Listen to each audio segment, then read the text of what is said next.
Hola amigos, que tengan un tremendo hiper mega saludazo con doble Z, saludazo de Cusatón Aritmón. Bienvenidos a un nuevo video. Oremos hoy a nuestro Padre Celestial. Padre Santo, danos fuerzas para soportar estos tiempos de angustia. Son tiempos difíciles, tiempos de aflicción. En el nombre de Jesús, amén. Como ustedes saben, estos días he estado un poco ocupado en situaciones que me ocurren.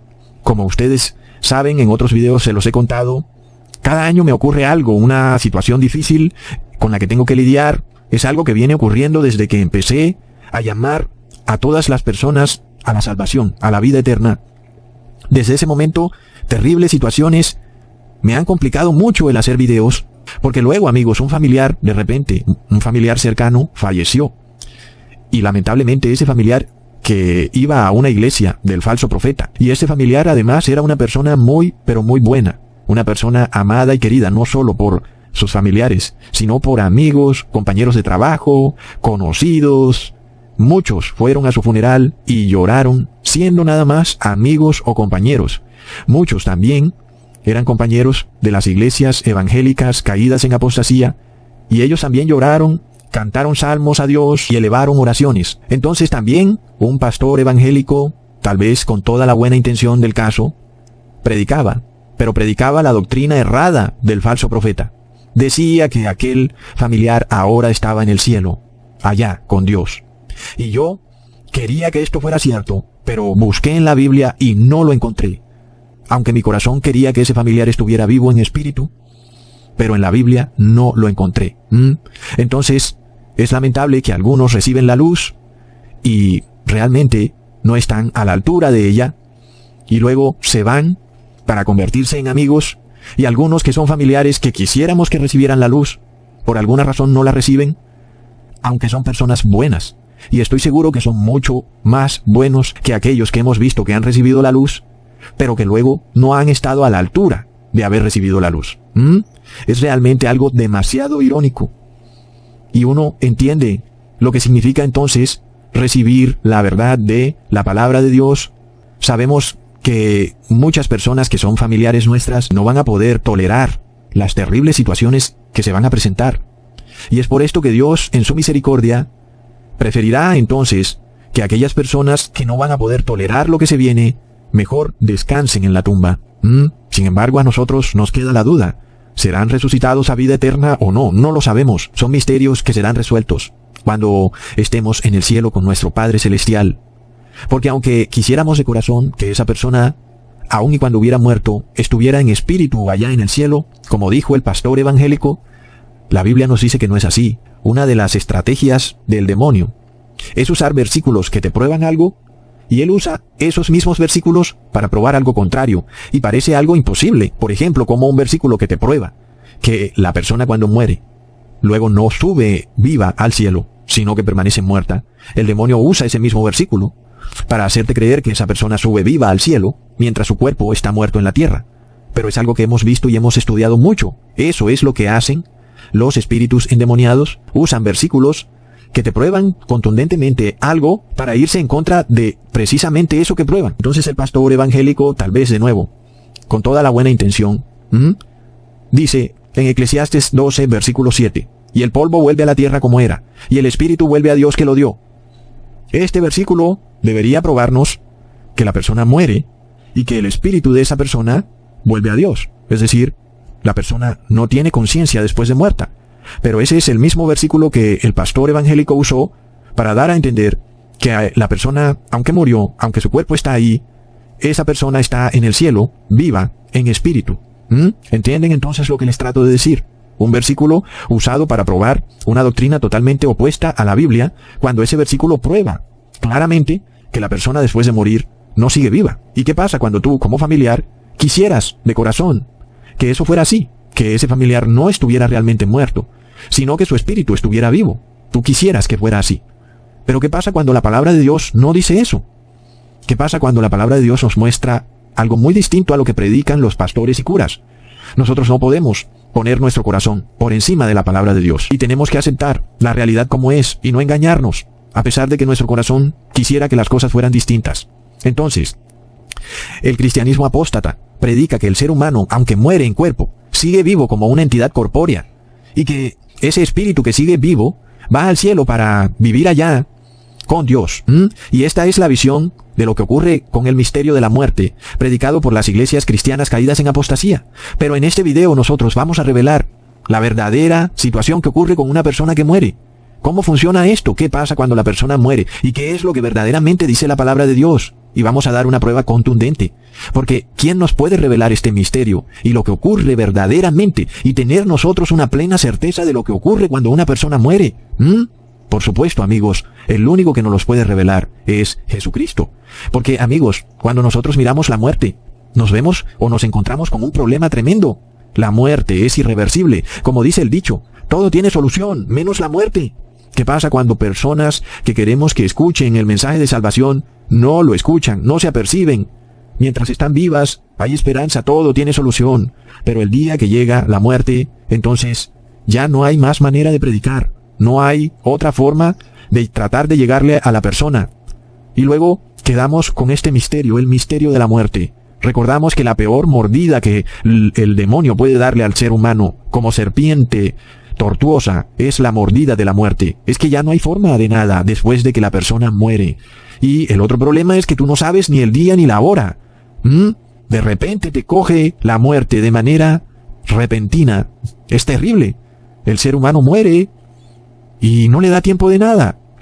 La persona del común piensa que se va a arrepentir 2 minutos antes de morir, y resulta que cuando viene la muerte no da tiempo de nada. Es tremendo, amigos. Y uno se pregunta, si la muerte es así de horripilante, ¿cómo es que el mundo vive en un frenesí enloquecido por las riquezas, el placer y el poder? ¿Cómo? Si a la final, a la vuelta de nada, en cualquier momento mueres. ¿De qué te sirve acumular y gastar y pensar en que quieres más y más, cuando a la vuelta de nada, de repente un buen día, mueres? Resulta que nada de lo que tienes te puedes llevar a la tumba. Tal vez por esto el predicador dijo en Eclesiastes capítulo 7 versículo 2 al 4, es mejor ir a un funeral que ir a una fiesta, porque todos deben morir y los que están vivos debieran aceptar eso. El dolor es mucho mejor que la risa, porque cuando estamos tristes tratamos de ser buenos. El sabio piensa en la muerte, pero el falto de entendimiento solo piensa en pasarla bien. Y estas palabras son contundentes. Cuando la persona es joven está llena de vida. Piensa que la muerte jamás tocará su puerta y que nunca podrá tocarla. Pero luego ese joven se dedica a vivir la vida, al placer, a disfrutar. Pero el predicador nos dice que es mejor pensar en la muerte. ¿Y qué pasa cuando la serpiente se ha encargado a través de películas y las mentiras de la televisión a hacerte creer que los muertos no están realmente muertos, sino que siguen vivos, tal vez en otra dimensión o en un mundo paralelo, tal vez en un universo cuántico o en el infierno o con Dios en el cielo? Entonces, las palabras del predicador no tienen ya ningún sentido cuando tenemos ese dogma insertado en nuestra mente, porque pensamos, ¿cuál es el problema entonces de morir si al final en realidad no muero? ¿Para qué tendría yo que preocuparme vivo de la muerte? Si finalmente solo voy a cambiar de vestido, paso de tener un cuerpo físico a un cuerpo espiritual, pero igual sigo vivo, realmente no he muerto, entonces ¿para qué me voy a preocupar por la muerte? De repente entonces vamos a pasarla bien nada más, porque después de muertos viviremos por miles y miles de años y ya se verá qué se hará. Pero este es el gran engaño que vive el mundo, pero sobre todo el mundo cristiano, que profesa lo que se llama una fantasía espiritual, una fantasía promovida por las iglesias falsas caídas en apostasía, como el falso profeta que es la iglesia evangélica, y la gran ramera de Babilonia que es la iglesia católica. Estos líderes religiosos han hipnotizado al mundo entero bajo el engaño de la fantasía fantasmal y espiritista de que tú cuando mueres te conviertes en un cuerpo etéreo como un ángel, que te vas a vivir al cielo o al infierno, y que por tal motivo no es necesario arrepentirse ni cambiar en la vida, porque tal vez Dios cambie de opinión en la eternidad. Tal vez por esto es que el mundo vive este frenesí enloquecido de guerras, de riqueza, de ansias por el poder, cuando si te pones a pensar en la muerte, nada tiene sentido. ¿Para qué? Si todo lo vas a dejar. Recordamos entonces lo que el demonio le dijo a Eva, cuando ella tenía la advertencia de que si desobedecía a Dios moriría, pero él le dijo, no morirás. Y este es el engaño que está perpetuado en el mundo, increíblemente. Y así las personas viven ocupadas en las minucias de la vida, en indicadores de venta, negociando, y finalmente un buen día, la muerte toca a su puerta. Entonces en este video voy a revelar qué pasa cuando tú mueres. Todos se darán cuenta de que la verdad estaba ahí, frente a nuestras propias narices, pero, sin embargo, las personas son hipnotizadas y engañadas por los imperios religiosos. Las personas se confiaron de que el cura o el pastor les decía la verdad y plop. Lo único que te dicen son mentiras, porque la verdad está a plena vista. Entonces, ¿qué pasa cuando quien muere es tu familiar? ¿Qué pasa cuando ese familiar era una persona muy, pero muy buena, y muchos lloraron por él, aun quienes no eran sus familiares? Y entonces, cualquiera quisiera que en realidad no hubiera muerto. Quisiéramos que ese familiar hubiera recibido toda la verdad. Y es que muchas personas no pueden tolerar la idea de que pastores dueños de cientos de iglesias, o la iglesia católica dueña de miles de millones de iglesias, prediquen algo que es mentira. No pueden tolerar la idea de que iglesias llenas de oro y piedras preciosas prediquen mentiras. No pueden tolerar la idea de que hayan lobos vestidos de oveja predicando mentiras, a pesar de que todo esto fue advertido por Jesucristo. Amigos, es terrible. Y finalmente todos los seres humanos tienen un día y una hora anotado en el cielo en el cual van a morir. Es tremendo. La muerte es irreversible. Tocará a tu puerta un día. Y además de todo, este mundo también tiene un día y una hora para su fin. Este mundo también llegará a su muerte. Aquí vemos también otra de las mentiras del demonio, el cual dice, no, este mundo no pasará jamás. A pesar de que Jesús lo dice claramente, cielo y tierra pasarán. Pero los líderes religiosos también dicen, no, este mundo no morirá. Y ahí tenemos otro problema. Pero recordamos lo que está escrito en 2 de Pedro capítulo 3 versículo 7. Los cielos y la tierra que existen ahora están reservados por la misma palabra, guardados para el fuego en el día del juicio y de la perdición de los hombres impíos. Entonces, pensar que todo lo que vemos, nuestra casa, nuestro barrio, nuestros vecinos, todas las ciudades y todos los artefactos construidos por el hombre, los montes y valles, todo quedará derretido por el fuego en el día del juicio, pensar en eso nos parece imposible. Pero es lo que Jesús nos ha dicho, y tenemos que creerlo, así como la muerte parece imposible, pero un día se hace realidad. Lo mismo pensó Eva. Eva no creyó realmente que la muerte pudiera tocarla. Era inmortal. Nunca pensó que de repente moriría. Dios le dijo, si desobedeces, de cierto morirás. Pero Eva dijo, ¿de cierto? ¿Será cierto? Estamos llenos de vida, somos fuertes. No parece que la muerte tocaría a nuestras puertas. Y eso mismo le pasó a Adán y Eva. Un día la muerte tocó a su puerta. Entonces, asimismo el Apocalipsis se ha convertido para el mundo en un libro fantasioso. Como si las advertencias de Jesús no fueran reales. Aún algunos predicadores usan el Apocalipsis para mezclarlo con películas de Hollywood. Es de locos. Y eso finalmente también es la labor del falso profeta. Te mantienen entretenidos, mezclando profecías del Apocalipsis con películas. Es de locos. Por supuesto que eso te lleva a un terrible engaño.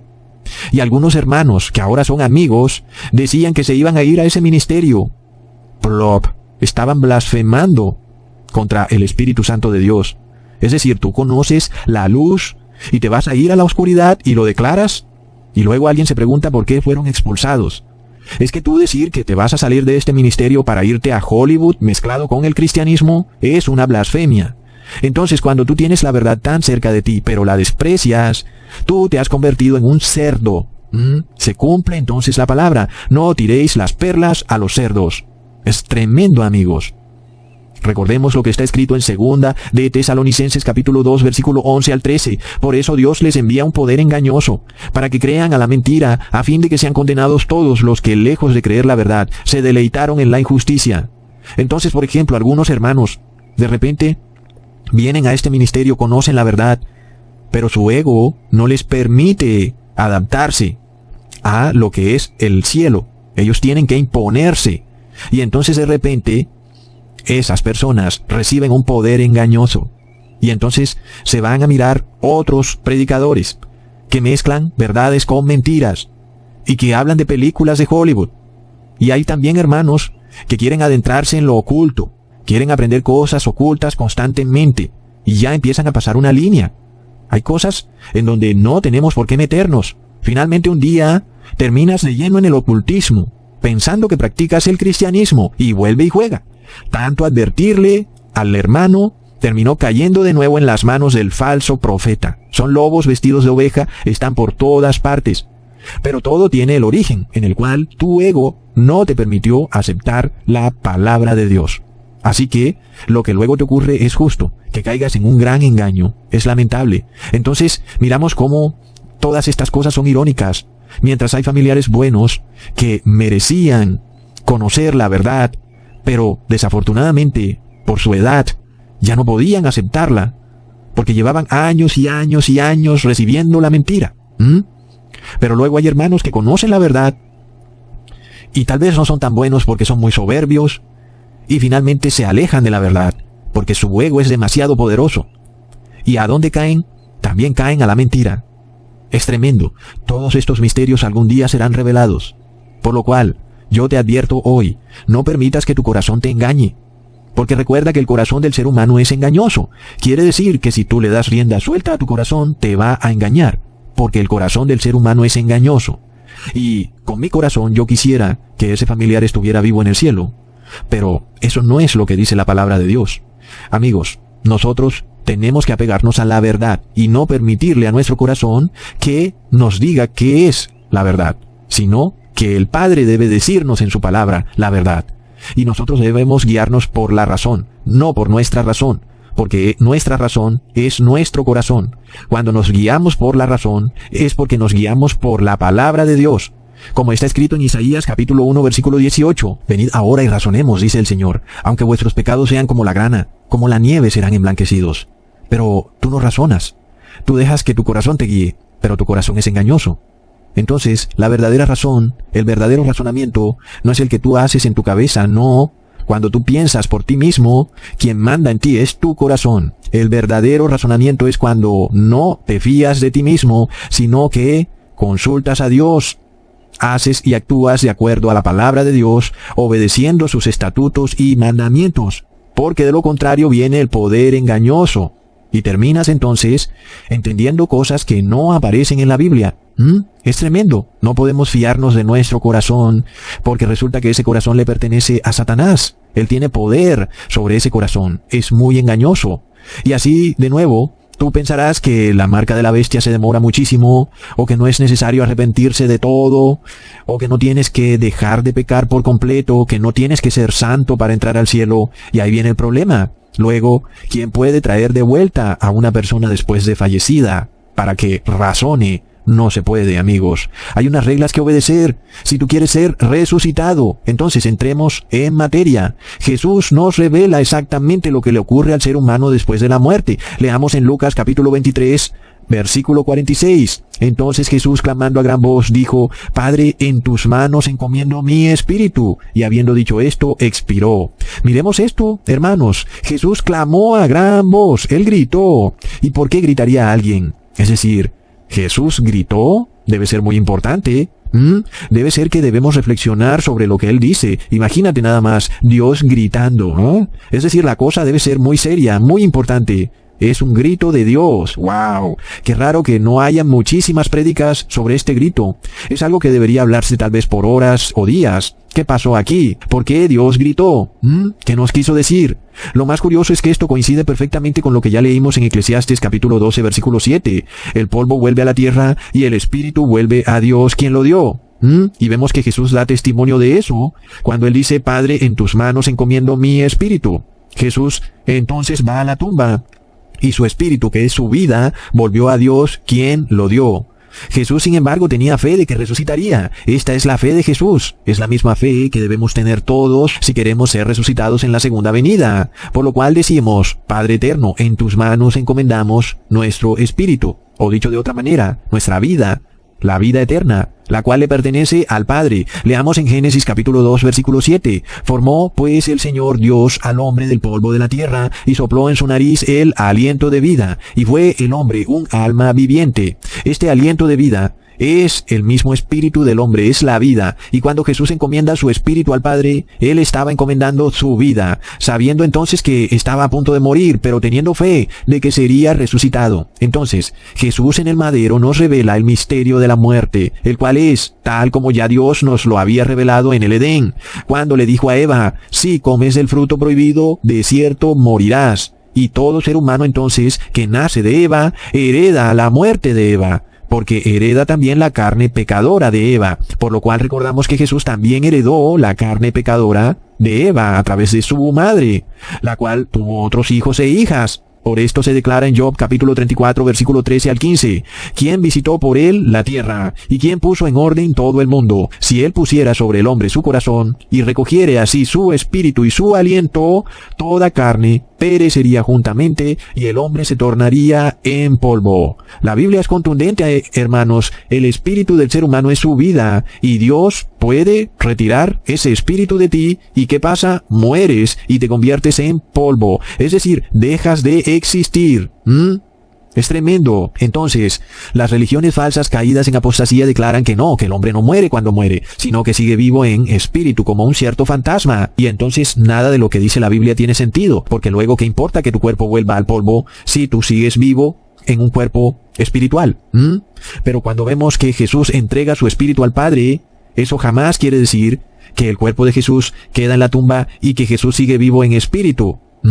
Eso no tiene ningún sentido, porque finalmente todo eso contradice lo que leemos en la Biblia. Si Jesús sigue vivo en el cielo en espíritu, entonces Él mismo se habría resucitado, porque Él mismo entraría de vuelta a su cuerpo. Y eso no es lo que dice la Biblia. La Biblia dice que es el Padre el que le devuelve la vida a Jesús. Entonces, para que eso pudiera haber ocurrido, Jesús no podía tener conciencia ni vida, porque entonces jamás se la hubiera devuelto. Amigos, cuando nosotros vemos que Jesús le entrega su espíritu al Padre, nos preguntamos, ¿quién resucitó a Jesús? ¿Acaso Jesús se resucitó a sí mismo o fue el Padre quien resucitó a Jesús? Porque luego también tenemos el dogma trinitario que nos hace creer que Jesús se resucita a sí mismo, y también están los unicitarios que nos hacen creer que Jesús se resucita a sí mismo. Pero vemos que si nosotros leemos estos versículos, entendemos que Jesús no puede resucitarse a sí mismo. Porque el Padre recibe el espíritu de Jesús. Es decir, que Jesús pierde conciencia, pierde aliento de vida. Entonces, ninguna de estas situaciones puede ocurrir, que Jesús siga vivo en espíritu, porque tendría que haberse resucitado a sí mismo, y la palabra declara que Jesús no se resucitó a sí mismo. Entonces, vemos que esta situación no puede ocurrir. El hecho de que Jesús hubiera permanecido vivo en espíritu derrumbaría por completo muchísimos versículos de la Biblia que dicen que fue el Padre el que resucitó a Jesús. Porque de nuevo nos preguntamos, ¿de qué sirve que el hombre muera en cuerpo si luego sigue vivo en espíritu? Realmente entonces el hombre no ha muerto, porque sigue vivo en espíritu. Entonces, quien puede devolverte el espíritu solamente es aquel que lo posee. Y ya vemos que Jesús no poseía su espíritu, porque Él declara que Él le entrega su espíritu al Padre cuando dice: Padre, en tus manos encomiendo mi espíritu. Es decir, solo el Padre podía resucitar a Jesús. Y esto se confirma plenamente en la Biblia decenas de veces, por lo cual nosotros tenemos prueba certera y contundente de que lo que les digo es completamente acorde a las Escrituras. Leamos en Hechos capítulo 3 versículo 15. Y matasteis al autor de la vida, al cual Dios ha resucitado de los muertos, de lo que nosotros somos testigos. Entonces vemos que Jesús no se pudo resucitar a sí mismo, debido a que Él le entregó su espíritu al Padre, por lo que la muerte de Jesús es la muerte de un ser humano. Es decir, el cuerpo de Jesús fue a la tumba, y la vida o el aliento de vida, que es el espíritu, volvió a Dios, y Jesús dejó de existir. Es lo que le ocurre también al ser humano. Y para que Jesús volviera de nuevo a existir, el Padre tenía que entregarle de vuelta el espíritu al cuerpo de Jesús. Es lo que conocemos como resurrección. Este es el misterio de la muerte.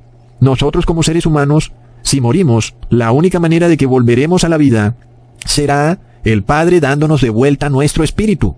Porque ya hemos probado que el dueño de nuestra vida es el Padre, y cuando morimos, el Padre recibe nuestro espíritu. Por tal motivo nosotros no podemos decidir sobre la vida. Es el Padre el que decide sobre la vida. Por eso leemos en Juan capítulo 13 versículo 16. De cierto os digo, el esclavo no es mayor que su Señor, ni el apóstol es mayor que el que le envió.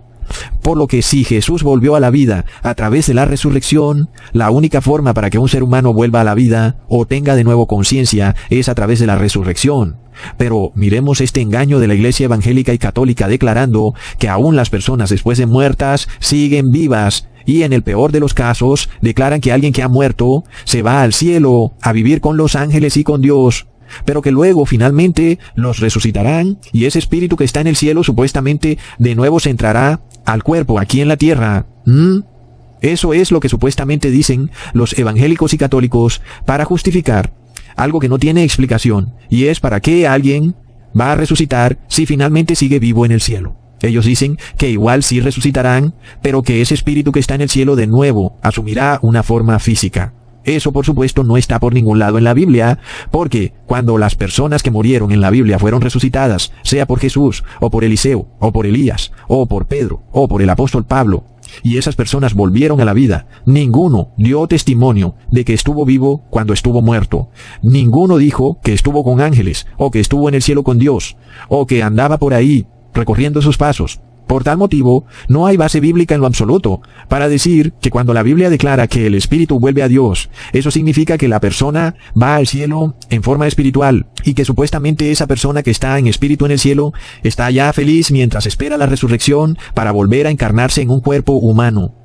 Al contrario, lo que vemos en la Biblia es la historia de lo que le ocurrió a Jesús. Él mismo debe decirlo de su propia boca. ¿Qué fue lo que ocurrió cuando estuvo muerto? ¿Acaso Jesús subió al cielo y estuvo en forma espiritual o angelical con el Padre? Leamos entonces lo que Jesús dijo después de que resucitó y salió de la tumba en Juan capítulo 20 versículo 17.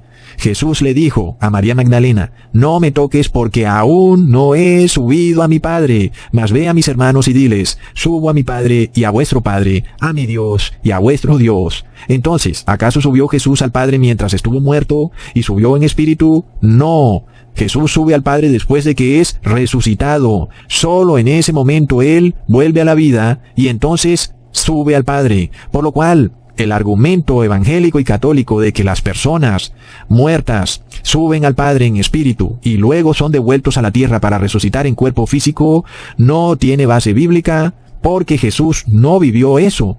Y ya vimos que el siervo no es mayor que su amo. Si Jesús no tuvo conciencia mientras estuvo muerto, tampoco la tiene el ser humano. La única manera de volver a la vida es siendo resucitado. En ese momento, el espíritu que es la vida vuelve y entra al cuerpo. Entonces, si Jesús no siguió ese camino espiritual del que hablan los evangélicos y católicos, menos nosotros que somos sus siervos. Pero además tenemos otra tremenda confirmación de lo que estamos hablando, cuando decimos que nadie sube al Padre sino después de ser resucitado. Leamos lo que dice el apóstol en Primera de Tesalonicenses capítulo 4 versículo 15 al 17. Por lo cual os decimos esto en palabra del Señor, que nosotros que vivimos, que quedamos hasta la venida del Señor, no seremos delanteros a los que durmieron, porque el mismo Señor con aclamación, con voz de arcángel y con trompeta de Dios descenderá del cielo, y los muertos en el Cristo resucitarán primero. Luego nosotros, los que vivimos, los que quedamos, juntamente con ellos, seremos arrebatados en las nubes. ¿Para qué? Para recibir al Señor en el aire, y así estaremos siempre con el Señor. Este es un pasaje bíblico contundente. El apóstol Pablo te está revelando clarísimo que nadie está con el Señor sino hasta que sea resucitado. Que antes de reunirte con el Señor y vivir con Él para siempre, primero tienes que ser resucitado. Pero además, te está diciendo que esa resurrección no ocurrirá sino hasta la segunda venida de Jesús. Por lo cual Él te está diciendo que la única manera de reunirte con el Señor es resucitando, volviendo a la vida, recibiendo de vuelta tu espíritu. Una vez los que estaban muertos reciban de vuelta el espíritu, entonces se juntarán con los que estaban vivos, o los que estén vivos, que sean santos, y juntos todos los santos, los resucitados santos que estaban muertos, y los vivos santos que no habían muerto, todos serán arrebatados e irán a las nubes, y allá en las nubes se encontrarán con Jesucristo, y ahí empieza el momento en el cual viven con el Señor para siempre, no antes. Está clarísimo, amigos. Vemos entonces que el único camino posible para ver al Señor es la resurrección. Sin embargo, alguien dirá que sí, que Jesús sí estuvo vivo, pero que él tal vez no fue al cielo, sino que fue al infierno. Porque se dice en 1 de Pedro capítulo 3, versículo 18 al 19, porque también el Cristo padeció una vez por los pecados, el justo por los injustos, para llevarnos a Dios, siendo a la verdad muerto en la carne, pero vivificado en espíritu, en el cual también fue y predicó a los espíritus encarcelados. Un momentico, si nosotros toleráramos la idea de que las palabras vivificado en el espíritu significaran que Jesús deambuló como espíritu o como fantasma, mientras su cuerpo estuvo muerto en la tumba esos 3 días, y que luego Jesús como espíritu no subió al cielo, sino que fue que bajó a las cavernas infernales para predicarle a los demonios, los cuales supuestamente estarían ahí abajo encarcelados, eso contradice por completo todos los versículos bíblicos que hemos estudiado, porque ser vivificado en el espíritu significa ser resucitado en cuerpo físico, recibir la vida de vuelta, recibir aliento de vida. Eso es ser vivificado en el espíritu. Por tanto, es evidente que Jesús solo le predica a los ángeles caídos después de resucitar, no antes. Por lo cual leemos en Hechos capítulo 2, versículo 27. No dejarás mi alma en el infierno, ni dejarás a tu santo que vea corrupción. Nosotros, si quisiéramos tolerar la fantasiosa idea de que el infierno existe, podríamos creer que este versículo nos dice que Jesús sí estuvo en el infierno. Sin embargo, el mismo versículo se contradice inmediatamente porque declara, no dejarás a tu santo que vea corrupción. ¿Y dónde hay más corrupción sino en el infierno? El versículo en sí entonces sería inentendible. Sería un versículo totalmente confuso, una contradicción ambulante, imposible de entender. ¿Cómo puede ser que Jesús esté en el infierno y al mismo tiempo no vea corrupción? Tolerar ese concepto de que Jesús bajó al infierno y que estuvo ahí viendo corrupción sería algo realmente desastroso. Entonces, amigos, nosotros entendemos el versículo correctamente cuando entendemos que la palabra infierno es un error de traducción, porque la palabra infierno realmente quiere decir Hades, y Hades significa tumba. Es evidente entonces que el versículo dice, no dejarás mi cuerpo o mi vida en la tumba. Esa es la traducción correcta. Y luego tiene toda la lógica que diga, ni darás a tu santo que vea corrupción, porque cuando el cuerpo está muerto, el cuerpo se corrompe, se pudre y de repente se vuelve polvo. Entonces, nosotros vemos que este concepto de que Jesús bajó a los infiernos es totalmente imposible de tolerar. Pero además de todo, amigos, cuando Jesús le predica a los espíritus encarcelados, lo que se nos está diciendo es que Jesús finalmente los echa del cielo. Recordemos que esos espíritus encarcelados aún estaban en el cielo, y luego Jesús, una vez resucitado y vencida la muerte, va al cielo y los expulsa del cielo, como está claramente explicado en el Apocalipsis. Entonces, nosotros vemos que si seguimos o entendemos la Biblia bajo la guía del falso profeta, o de la Iglesia Católica, literalmente nunca vamos a entender correctamente la Biblia, amigos. Leamos entonces la traducción correcta de Hechos capítulo 2, versículo 27. No dejarás mi alma en el Hades, ni darás a tu santo que vea corrupción. Entonces, recordamos que alma significa también cuerpo, y Hades significa tumba. Entonces, amigos, cuando una persona va a la tumba, se descompone, el cuerpo se pudre, el hombre vuelve al polvo. Sin embargo, el cuerpo de Jesús no se descompuso, permaneció en perfecto estado, nunca se descompuso. Y luego resucitó. Entonces se cumplió a la perfección la profecía. Jesús fue resucitado, su espíritu volvió a su cuerpo y finalmente Él se reúne con su Padre eterno. Ese es el único camino que existe. Es el mismo camino que recorrió Jesús y es el que debemos recorrer nosotros. De otra manera es imposible ver al Padre. El camino de Jesús es este. No dejarás que tu santo vea corrupción. ¿Qué quiere decir para nosotros? Si el siervo no es mayor que su amo, que si nosotros no entramos en la santidad, veremos corrupción. Es decir, nuestro cuerpo se pudrirá finalmente y no seremos resucitados. Para ser resucitados, tenemos que entrar en la santidad, para que cuando seamos resucitados como santos, para reunirnos con el Señor, declaremos lo que dice 1 Corintios capítulo 15, versículos 55 al 57. Muerte, ¿dónde está tu aguijón? Oh sepulcro, ¿dónde está tu victoria? Ya que el aguijón de la muerte es el pecado, y el poder del pecado, la ley. Mas gracias sean dadas a Dios, que nos da la victoria por medio de nuestro Señor Jesucristo. Hasta pronto, amigos.